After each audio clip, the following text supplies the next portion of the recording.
Agodi ensem ena edroso na Agokansie do boadi kadwa na nkasa wa yakra do sort ne fie na so ode agodi ensem no ebesomo nte kadwa majo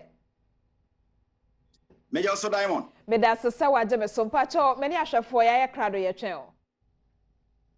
all right then anyumre yento aso gudi ensem wode bia sana me kano ya na Dawson yesefata sauti na yede eba kete wesinya do re bia hye papa bia nyeso penizene etefie ede eba na yebehya sie refi metema kuma se Asante Kotoko wamo akache na de pan bia bisane se hwan ene ye the next CEO ede mabobokoi na wonim se nche na board foforo eba ya wamo hwede mu so mbeto niam yi ede amabobokoi na de obesi foforo de aba na de eba ne set 3-man committee ena empanifo ede atokwa mu sa mo hwe no munyi CEO foforo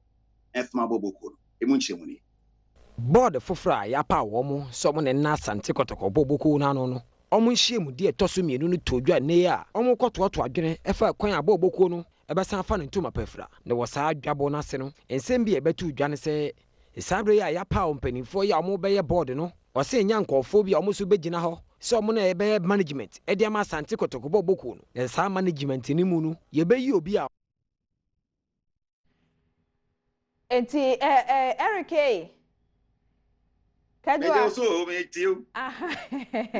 me da so utie me na wo ka se mpanifo no se o manya board foforo na ho asem no na o se etesen 9-man board na womo eti ya account se bibi na ma atiefo atie but se omunya CEO ede ma boboko na CEO no ho nsem na Asante agbadwako miensa omo ehwe na womo yi new CEO de ma boboko na ede mu nchemu eba no nti sa agbadwako enipa miensa te so no omo na ebehwehwe mu ayi CEO foforo ede ma eye bobokoi na enokra no na edi bi na mu emframa mu ese we never bi se Georgia free na eba ne ade a na ne ya betodwa ne se Georgia free na kasa atuna ne mutu de atodwa se wono a watete se nkrofo bonidin badwumadie no na ne nheda nya ho papa biasa oh okay enti the fact say nkrofo pe no wono akasa wonye krado se obesom sa asom no ewo bobo mu so bo no de na ne je bobo ho ensensem ti kedwa yemfa agodi emonsem no ensi ha no se na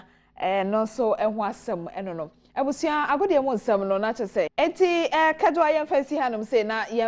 agodi emonsem no kakra se ne ono ade bi okacho no se enye dodo awurawura keto wese enye sope ehyepa kakra no ade bi no migide se ano ye hyepa ma na sope so what de se wotefa agodi emonsem ho nti